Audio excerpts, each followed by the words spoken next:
지난주 말씀에서는 갈 바를 알지 못하고 또 보이지 않고 그 가운데서도 하나님을 믿는 노아와 아브라함의 신앙에 대해서 우리가 살펴본 바가 있습니다. 갈 바를 알지 못하고 나아갔다.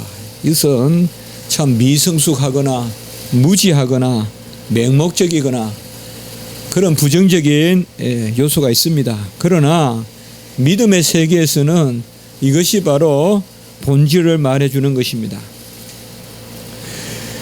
아브라함 이전에 노아 그 중간에 오랜 세월 동안 믿음을 보지 못했습니다. 물론 믿음의 백성이 있겠지만은 기록되는 그러한 백성이 없습니다. 그러나 아브라함에 와서 큰 믿음을 보게 되는데 이 아브라함의 믿음의 가장 중요한 핵심은 말할 바도 없이 순종입니다. 하나님의 말씀에 대한 순종은 갈 바를 알지 못하고 또 내가 헤아릴 수 없고 그 가운데서 순종하는 것입니다. 인생의 음성에 순종할 때는 우리가 시시비비를 판단해서 사리를 분별해서 그것을 쫓고 말고 하겠지만은 하나님의 말씀에 대한 순종은 무조건적인 순종이기 때문에 갈 바를 알든 알지 못하든 나아가는 것입니다. 사실상 하나님이 우리에게 굳이 미래에 될 일을 알려주실 때도 있지만 알려주시지 않는 것은 우리가 지금 알 수 없기 때문에 헤아릴 수 없기 때문에 알려주지 않습니다. 아무리 잘 설명을 해도 아이들은 또 까먹습니다. 그러니까 매일 붙어서 같이 이야기를 해줘야 돼요. 아이들에게 너 1년 계획이 이렇다라고 5살, 6살짜리를 앉혀놓고 너 올 한 해에 이제 연초에 너 3월 달에는 이걸 하고 여름에는 이걸 하고 가을에는 저걸 하고 겨울에는 이걸 해라. 그 말이 통하겠어요. 그때 알려주시고 그때 이리 와라 저리 와라 뭘 먹어라 해줘야 그것이 바로 아이들을 이끄는 것이죠. 하물며 하나님이 우리를 이끄는데 어찌 우리에게 설명을 해 주시겠어요? 하나님의 뜻을 어찌 우리가 10년 20년 알아듣겠어요? 그때마다 하나님이 우리를 강야의 구름기둥 불기둥 인도하듯이 움직이셔야 돼요. 그래서 아주 중요한 거 한 가지가 있어요. 염려하지 마라. 염려하지 마라. 제가 이번 한 주간에 마음의 염려가 많이 있었어요. 그래서 그런 생각을 해봤어요. 염려하니까 더 큰 염려를 주시더라. 그런 생각을 해봤어요. 믿음이 없는 일이에요. 미래에 되어질 일을 너무 미리 헤아려서 그것을 염려하는 것은 하나님이 깨닫게 하시려고 더 큰 염려를 주세요. 너 염려하지 말라는데 왜 그런가 염려하냐? 네가 염려하는 것보다 더 큰 일이 일어난다. 그러니 너 미래의 일을 두고 너무 염려하지 마라. 더 큰 일도 일어나고 안 일어나기도 하고 하나님이 우리 인생을 지을 때 지정의를 주시고 분별력과 판단력과 예측력을 주셨어요. 그런데 어찌 갈 바를 알지 못하고 나아가게 하시는가? 하나님이 인류를 지은 그러한 본질과 좀 다르지 않는가라고 우리가 생각해 볼 수가 있어요. 충분히 이성을 활용해서 우리가 간혹 보면 항상 신앙과 이성 사이에 줄다리기를 하거든요. 뭘 그렇게 믿어요. 이성적으로 믿어야지. 하나님은 우리에게 이성을 주셔서 이성 안에서 이성의 한계 내에서 신앙생활을 하게 하는 것이지 뭐 그렇게 맹목적으로 믿어요. 이 말이 맞는 듯 하지만은 그러나 이 말은 최소한 이성적으로 믿으라는 말을 신앙으로 하지 않을 때는 그 말은 틀린 거예요. 이성적으로 신앙생활을 할 때 이성적으로 믿으라는 말이지 이성적으로 판단하라는 거 아니에요. 이성적으로 믿어야 돼요. 우리는 여기에 아주 고차원적인 그러한 인식 세계가 열리고 여기에 어떤 철학보다도 그 상위 개념이 있는 그러한 높은 철학이 있는 거예요. 하나님의 지식의 질서가 있는 거예요. 그것은 이성적으로 믿으라라는 거예요. 이성적으로 믿으라. 알고 믿으라 이 말이야. 맹목적으로 믿는 것이 아니라 하나님의 말씀을 헤아려서 믿는데, 이성적으로 믿는 방법이 뭐냐? 갈 바를 알지 못하고 나가는 거예요. 우리가 내 머리로 헤아려서 그렇다라고 나가는 거, 이것은 이성으로 판단하는 거예요. 그러나 우리가 우리 이성으로 봤을 때는 도무지 모르겠다 하는 그 분별력 가운데서도 나갈 때, 그때 우리가 신앙이 있는 거예요. 그래서 사실상 이성을 주신 것은 하나님께 무조건 순종하라고 주신 것이지, 하나님을 따져서 판단하라고 주신 것이 아니다 이 말이에요. 금요일 날에도 제가 말씀을 드렸습니다마는 설교를 하면 할수록 한계를 느낍니다. 왜요? 변화가 없어요. 제 자신도 안 변하고 듣는 사람들도 안 변하는 것 같아요. 여기서 한계를 느껴요. 내 설교에는 힘이 있는가? 내 설교에는 가마력이 있는가? 항상 우리 목회자가 던지는 질문이에요. 매일 말씀 듣고 좋았어, 오늘 설교 괜찮았어, 삶이 안 변하면 무슨 필요가 있냐 이 말이에요. 모든 삶을 이성적으로 하면서 다 내 머릿속에 있는 대로 살면서 무슨 하나님의 말씀을 듣고 아멘 한다 그러고, 그게 뭐냐 이 말이에요. 간혹 우리가 좀 어린아이와 같이 정직해야 돼요. 정말 내가 과연 감수성이 있는가, 영적 감수성이 있는가 좀 생각해 봐야 돼요. 우리는 이 영적 감수성을 많이 잃어버려요. 그래서 이성적으로 판단해서 이성적으로 갈만하면 가는 것이에요. 지난주에도 우리가 설교했죠.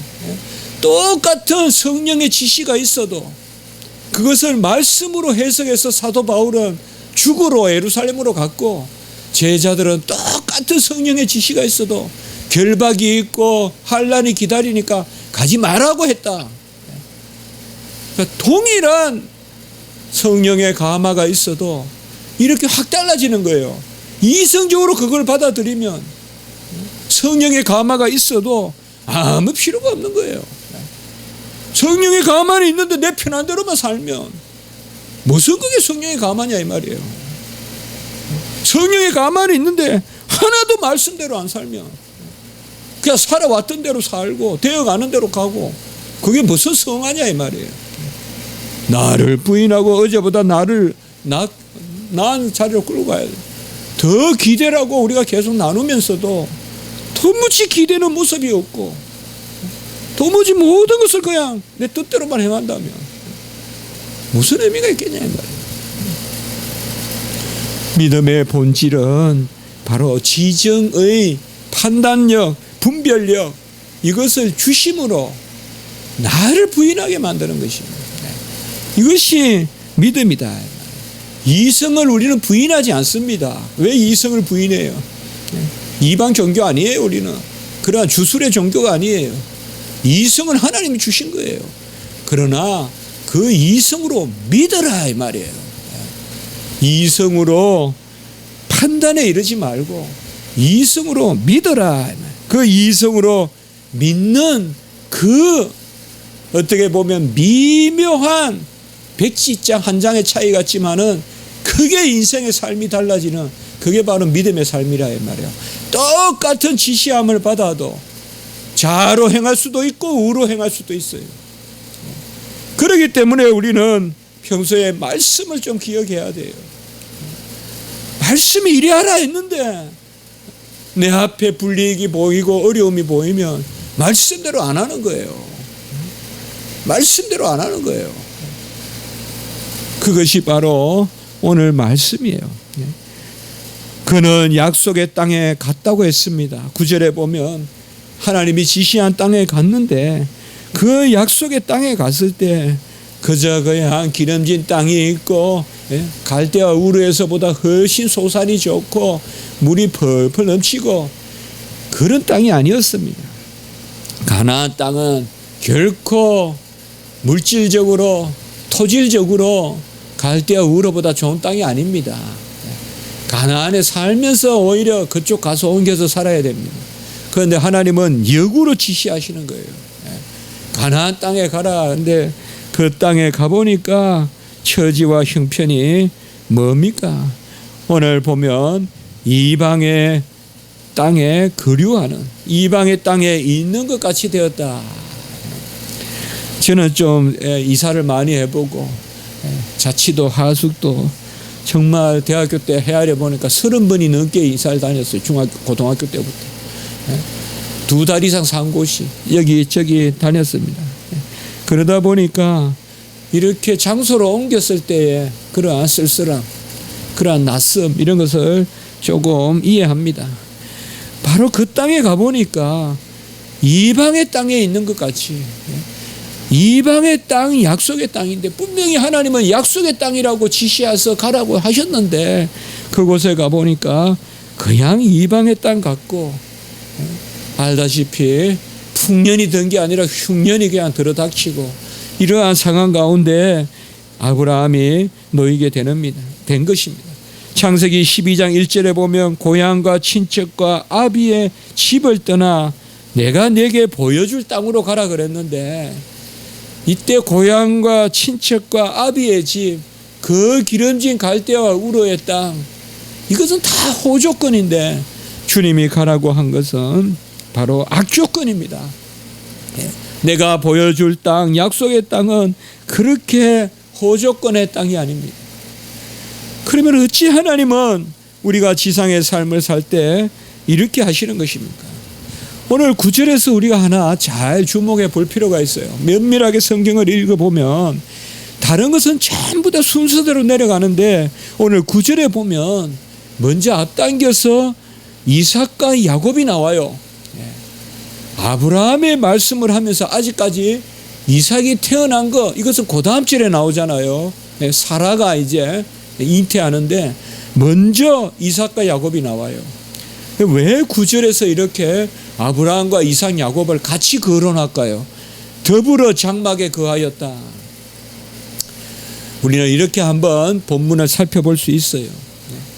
아브라함, 이삭, 야곱이 다 하나님의 언약의 그러한 자손들이지만은 다 이 땅에서 나그네의 삶을 살았다는 것을 보여주는 거예요.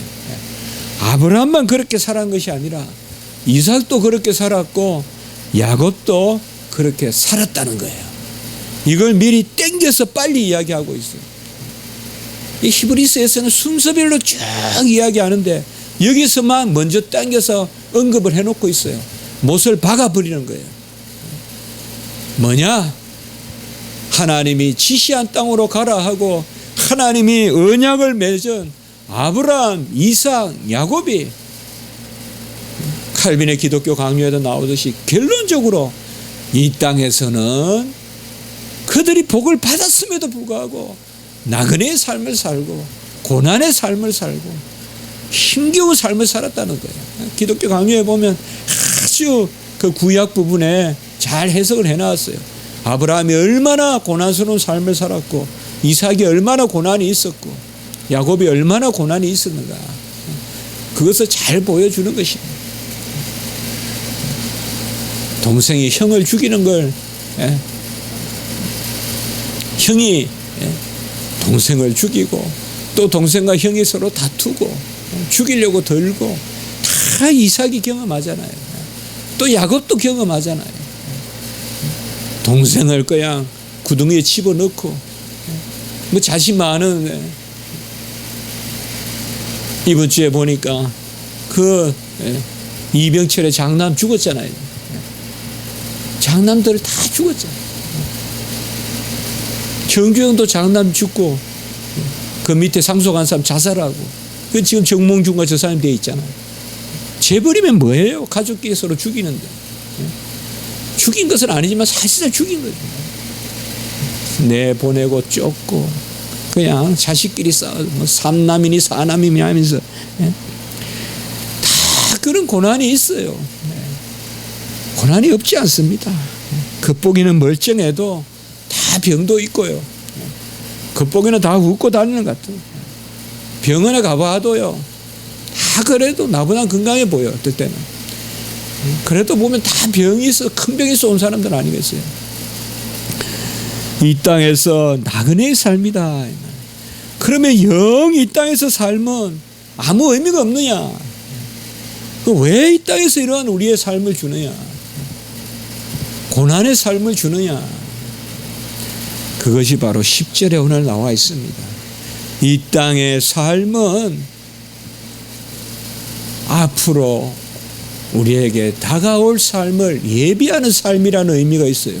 그래서 10절에 보면 하나님이 계획하시고 지으실 터가 있는 성 이렇게 나왔습니다.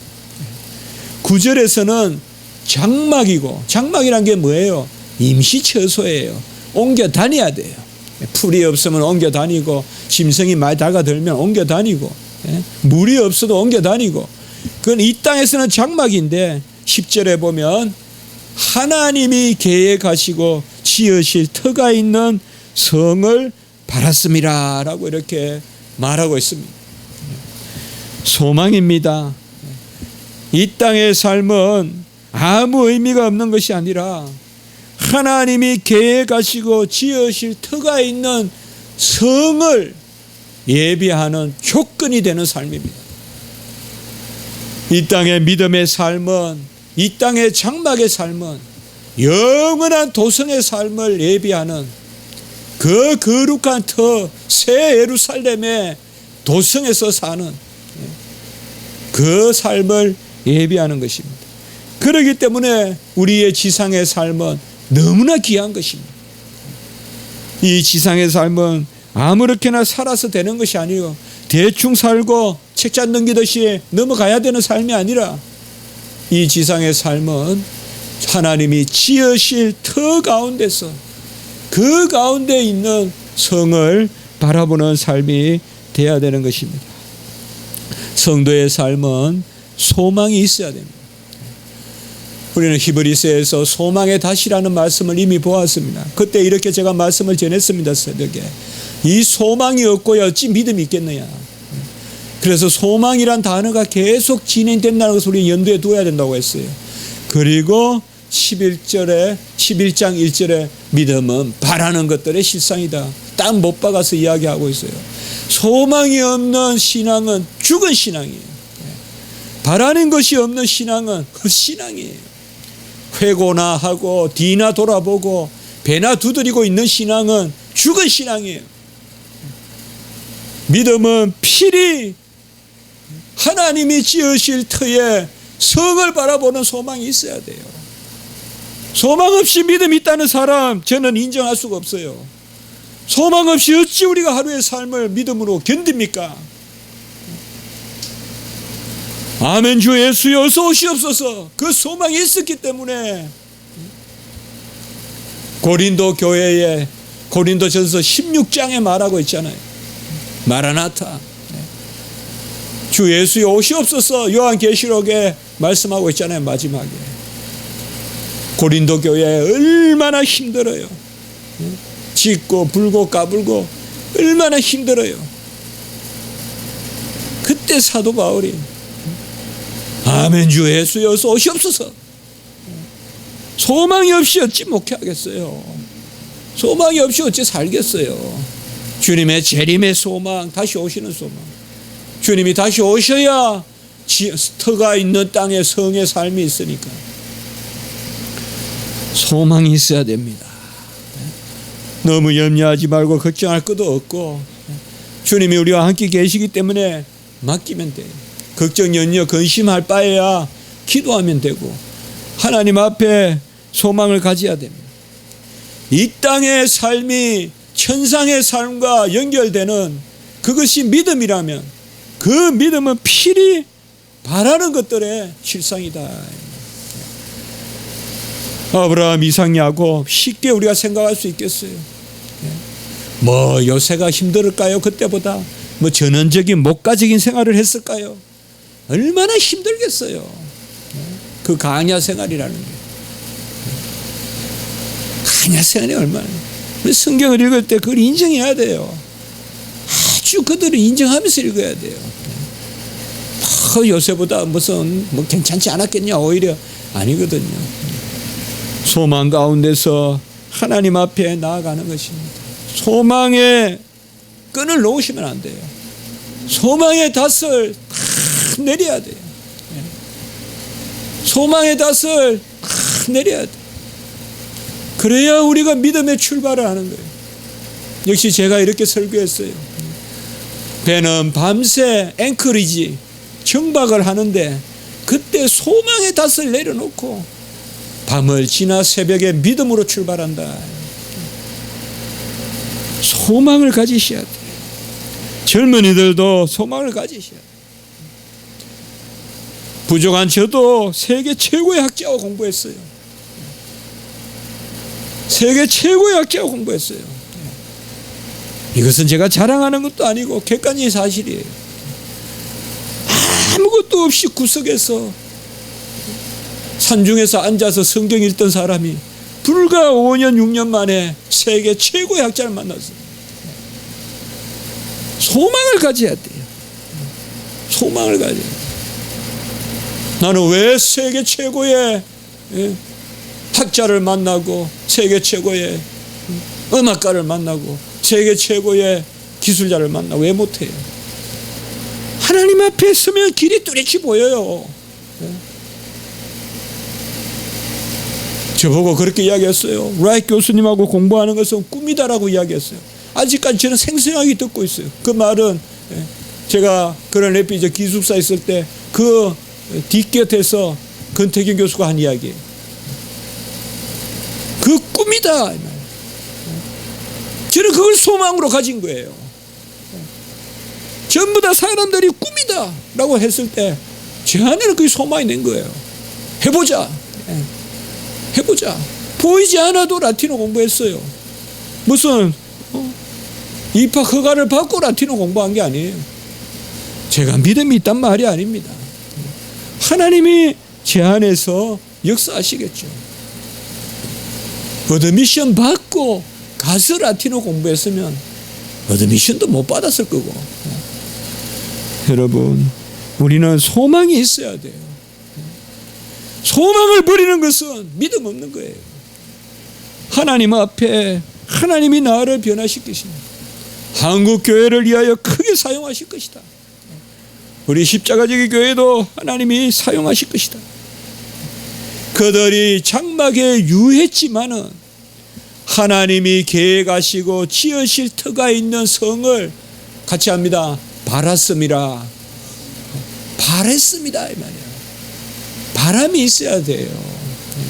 겨울에 세찬 바람이 몰아칠 때도 견디는 사람은 그 바람 너머에 소망이 있기 때문에 그런 거예요. 소망이 없는 사람은 그 자리에 주저앉아 얼어 죽고 말지만은 소망이 있는 사람은 그 바람을 꿰뚫고 넘어가서 안락한 땅으로 들어가는 거예요. 우리는 소망을 버려서는 안 돼요. 이 소망이, 이 성전이 누구냐? 터가 있고 지으실 터에 있는 성이 뭐냐? 이 성은 눈에 보이는 성이 아니라 궁극적으로 예수 그리스도 자신이에요. 친히 성전이 되시는 예수 그리스도 자신이에요. 우리의 소망은 어디 거창한 성에 사는 거라고 생각하지 마세요. 거창한 성은 이 땅으로도 좋게요. 아름다운 자연은 이 땅으로도 좋게요. 우리의 소망은 궁극적으로 그와 더불어 함께 신부가 돼서 사는 거예요. 예수 그리스도와 함께 사는 거예요. 그것이 바로 주님의 성전이라 그랬잖아요. 46년 동안 지은 것을 사흘 만에 허문다 가르시고 친히 성전 되심을 드러내셨잖아요. 주님이 성전이십니다. 우리는 주님과 함께 살아요. 나머지는 다 따라오는 거예요. 그 영광에 맞추어서 따라오는 거지. 무슨 환경이 좋고 자연이 좋아가지고 새하늘과 새 땅 아니에요. 주님과 같이 살기 때문에 그 광채를 영광을 맞추려고 자연도 함께 완성되는 거예요. 그게 종말의 자연의 완성이에요. 무슨 자연이 완성돼서 거기 인간이 툭 들어가서 사는 게 아니라, 그러면 예수 그리스도와 함께 사는 그 일이 바로 뭐예요? 하나님의 언약의 백성이고 영생이죠. 이 일이 바로 하나님의 언약의 후손에 대한 약속이죠. 그것이 11절 12절에 나오는 것입니다. 11절 12절에 사라를 통하여서 언약의 후손을 허다한 별과 무수한 모래와 같이 하신 것은, 이것은 바로 무엇이냐? 이것이 도성의 삶을 이야기해 주는 거예요. 우리에게 주어진 영생은 하나님과 더불어 또한 예수 그리스도와 함께 영원히 사는 것이고, 그것이 바로 믿음의 후손들에게 주어지는 언약입니다. 그래서 사라도 나이가 많아 단산했으나, 사라는 이미 태가 끊어졌어요. 태가 끊어졌다는 것은 낳을 수 없다는 거예요, 아기를. 그 가운데서 잉태할 수 있는 힘을 얻었다라고 이렇게 말하고 있습니다. 여기도 역시 소망이 나옵니다. 약속하신 이를 미쁘신 이로 믿었다. 약속하신 이를 믿었다라는 것입니다.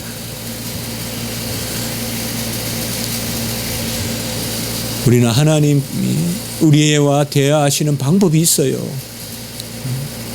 도무지 이런 일이 어떻게 나에게 일어났을까?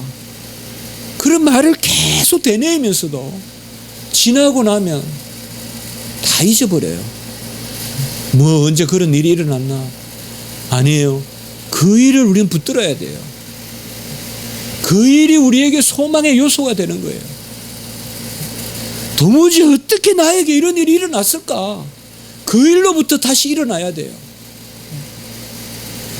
단산한 사라에게 이 태가 끊긴, 산을 할 수 없는 산이 끊긴 단산한 사라에게 뭇별과 같이 바다의 모래와 같이 주신다는 이런 일이 나에게 일어날 수 있는가 하는 것을 붙들어야 돼요. 저는 신학교 우리 전도사님들에게 자주 그렇게 이야기해요. 우리를 신학교에 불러주시고 보내주신 하나님의 은혜를 까먹지 않으면 다 능력 있는 일꾼이 될 거라고. 정말 기적적으로 보내시잖아요, 신학교에. 근데 그걸 까먹어요. 그걸 까먹는다고요. 그걸 기억해야 돼요. 나를 이 자리에 세운 하나님을 기억해야 돼요. 그러면서 그 자리에서 그 다음을 넘어봐야 돼요.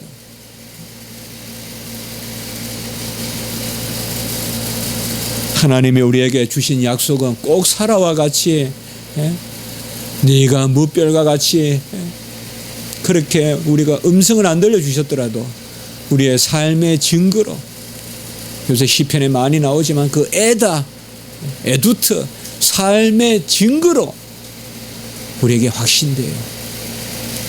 나에게 이런 기회를 주시고 나에게 이런 자리에 세우신 하나님이 나를 그곳으로 인도하신다고 믿으세요. 뭐 그렇게 확신이 필요하고 뭐 그렇게 또 따지고 또 따집니까? 완전히 내 자신을 바꿔놨는데도 뭐 머리 싸움합니까? 하나님이 죽을 몸을 살려주셨으면 그게 소명인 줄 알고 살면 돼. 내가 서 있는 터가 하나님 앞에.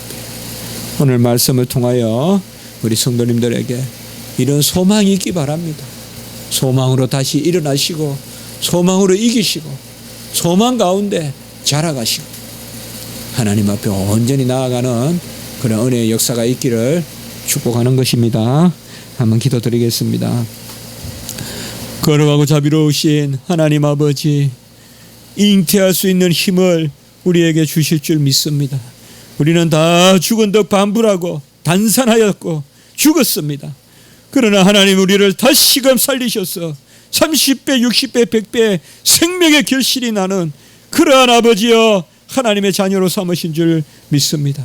주여, 우리의 삶이 그저 가거나 해고하는 그러한 삶이 되지 말게 하시고, 쟁기를 들고 뒤를 돌아보는 삶이 되지 말게 하시고, 다시금 우리를 새롭게 일으켜 세우시는 그 소망을 바라보며 소망의 닷을 내리고 믿음으로 재출발하는 저희들의 삶이 될 수 있도록 주여 도우시고 인도하여 주시옵소서.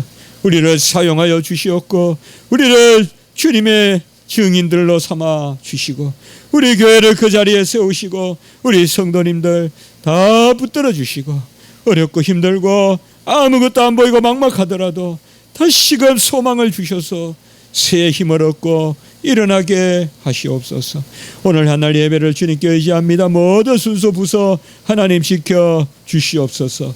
구주 예수 그리스도 이름으로 감사하며 기도드리옵나이다. 아멘.